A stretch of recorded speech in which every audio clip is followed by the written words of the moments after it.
All right, so I'm with Seniesa Estrada. Seniesa, tell them why you're a special fighter. You're going to see Friday night why I'm a special fighter and why I'm going to become the new undisputed champion of the world. There you It's go. going to be a great performance, so don't forget to tune in, guys. There you go, one of the best. Thank you. Thank you so much. All right. James Hunt for the untouchable True School Sports. Let's go, baby. Bow! Be careful what you wish for because it can become a reality. Yeah. The untouchable True School Sports Empire proudly presents something the boxing games are missing. Hey, what's going on? It's your boy BT, and I came here to talk some boxing with thousands of True School Sports subscribers. All right, so I was just getting ready to go to the library, and I just seen the news. Man, it's crazy how fast boxing moves and how things happen out of the blue, but it's not really out of the blue to me because I kind of thought that this was going to happen sooner rather than later. But it has been reported that Seniesa Estrada, Superbad, one of the best fighters in the world, male or female, has officially decided to hang up her boxing gloves and her cape and retire as the undisputed champ. So let's take a couple minutes to reflect on the career of Seniesa Estrada and her impact on the sport. So where do I start? Where does BT start? So I'll start with me. I'll start with me on a personal level, right? Seniesa, I started covering Seniesa's career when she was about, I'm going to say 7 or 8-0. I had been hearing about her for a long time, back in like 2015. So I started following her around 2015, maybe even 2014. It was pretty early in her career when I had heard about her.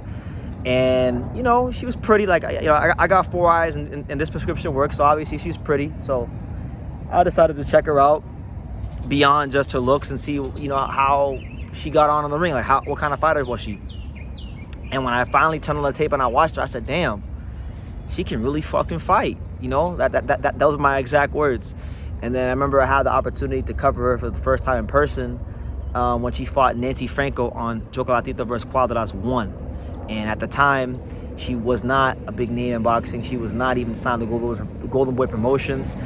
She was an unsigned fighter, getting it out the mud. And I respect her career so much because this is a girl that did not have the red carpet rolled out for her. Like, for example, when we look at fighters like Claressa Shields or, just any of these other women's fighters, Michaela Mayer, a lot of these girls got afforded the chance to, build their career or at least have a career early on. Seniesa wasn't signed early in her career. She had to fight a lot of girls that were above her weight class, that were heavier than her.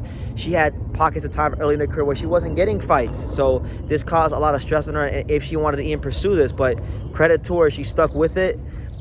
She became a world champion finally when she got with Golden Boy. And then even that was a thing because she was trying to get Yokobai in the ring for years, couldn't get her in the ring.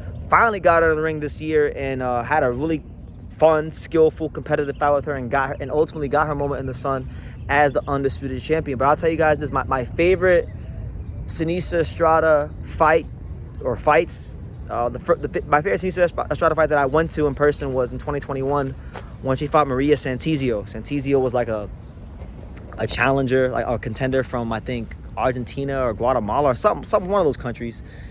And to me, that was the best, most skillful performance of Seniesa Estrada's career because in that fight, she wound up dropping this girl as in the orthodox stance and then knocking her out as a southpaw. I can't remember if it was a southpaw. Then she knocked her out as an orthodox, but she literally hurt this girl and beat her up from both stances. Like, it was, to me, her mental abilities and her physical abilities meeting up at its highest point that night. And I had a front row seat for it. Funny story, and I never had a chance to tell Seniesa this herself, but it's a funny story from that fight, from that night. When I went to that fight, there was a guy sitting right in front of me who owned a really successful AC business in San Antonio, so I wound up talking to him during the fights. He didn't know shit about boxing, so he wound up betting me some money on the Seniesa Estrada Maria Santizio fight. He bet on Maria Santizio, I bet on Seniesa Estrada. We bet like $50. I wind up winning the bet because Seniesa gets a stoppage, and the guy, instead of trying to pay me money, he offered me a bag of Coke and literally flashed a bag of Coke right there at the arena to me, and I said, nah, man, roll me my $50, and he cashed out me $50. But when I think of Seniesa Estrada's career, I have a lot of positive memories about it because, this is my now 10th year covering boxing, and one of my earliest memories of covering boxing is just covering her career, covering, her signing with Golden Boy, the unsigned years, the Esparza fight. I mean, look, when she got signed to Golden Boy, Marlena Esparza was the golden girl of Golden Boy. She was the U.S. Olympian, so she had early in her signing to Golden Boy, had to fight her and knock her off. So it's just been like, in her career, it's been like one thing after another, after another. But now she can lay it to rest. I kind of thought, like, when looking at Seniesa's career and looking at her demeanor and stuff, I could kind of tell just by how she was talking. I had assumed that she was gonna retire if she beat. I thought she was gonna retire if she beat Yokovai, because to me there wasn't fights lucrative enough. The only fight that I think would have maybe kept her around was Kim Clavel, but Kim Clavel lost. So once she lost and that wasn't really an option for her no more, I think this was the only fight for her. So again, I want to congratulate Seniesa Estrada on a great career. She's inspired a lot of people. A lot of women's boxers around the world are going to look at her style and her story and draw inspiration from it. Me personally, like, just being around boxing these nice almost 10 years of my life, I've had the privilege to be around a lot of great fighters and get to know a lot of great fighters on a personal level and just know how they think about the sport, how they see the sport. And I'll tell you guys this. One of the smartest boxing minds I've ever met in my life is Seniesa Estrada. We've had some good conversations about boxing and fighters and things like that, and she definitely knows the sport. So I hope that even though she's not going to be participating as a fighter no more, I hope she could at least be like a trainer or like a commentator or something, because I think there's still a lot of value that she brings to the sport, and there's still a lot of women's fighters that I think could learn a lot from her. So from me here on True School Sports, because if you guys know, if you guys go back in my archive, there's videos of me talking about Seniesa Estrada in 2016, 8 years ago. So I really had a fun time covering her career.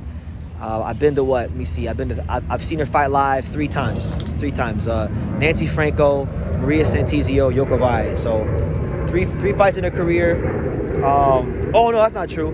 Nancy Franco, Yokovai, Maria Santizio. And who's that one girl? The girl she beat for her first world title. I can't remember right now. I'm drawing a blank. 2021, she beat a girl for her world title, first world title. The girl's name, and I was drawing a blank. Annabelle Ortiz. So I saw Seniesa fight Nancy Franco, Annabelle Ortiz, Maria Santizio, Yokovai. All key fights in her career, all pivotal moments in her career, and it's just been, like I said, it's been a pleasure getting to just cover her career in person. So yeah, all the best to her in life after boxing. I'm sure I will see her around. I'm sure she will be a factor in the sport, and her legacy will live on for a long time. And for me, I know, like, Clarissa Shields and Katie Taylor and Amanda Serrano, in terms of titles won and accomplishments, they may have all been better. But for my money, skill for skill, and this has always been an opinion, Seniesa Estrada is the most skillful women's fighter that I've covered, that of her generation. I think she's in the debate for sure. So yeah, congrats to her, and I'll leave it at that. Tip of the cap. Thank you for watching another video on the untouchable True School Sports Empire. I'm at the Boxing Hall of Fame out here in Canastota, New York. And for more great boxing content just like this video, make sure you click and subscribe right over here.